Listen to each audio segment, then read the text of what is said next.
I drink rasam like this. Favourite चीज क्या है खाने की? रसम राइस। তো চলো রসম বানানো যাক।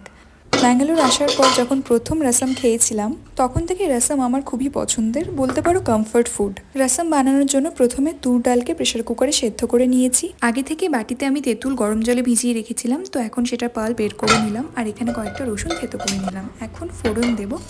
এখানে ফোড়নের জন্য আমি ঘি ব্যবহার করেছি, তারপর এতে সর্ষে, কারি পাতা, হিং আর রসুন দিয়ে ফোড়নটা হালকা ভাজা হতে দেব। ততক্ষণে আমি টমেটোগুলো কেটে নেব।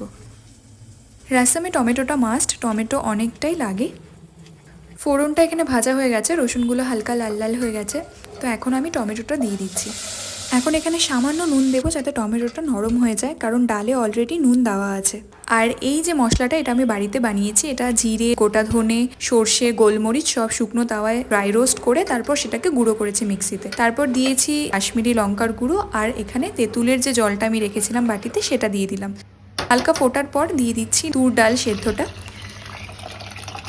আমি পুরো ডালটাই দিয়েছি, তোমরা চাইলে শুধু ডাল সেদ্ধর যে জলটা সেটা ওপর থেকে দিতে পারো। তো লাস্টে ধনে পাতা দিয়ে এটা নামিয়ে নেব। আমাদের রসম রেডি হয়ে গেছে। আর শীতের দিনে খেতে খুবই অসাধারণ লাগে, আর এটা ওষুধের মতো কাজ করে কারণ এতে অনেক হিলিং প্রপার্টিস আছে। এটা গরম গরম খেতে হবে। তোমরা এটা স্যুপ হিসেবেও খেতে পারো, আবার ভাতের সাথেও খেতে পারো।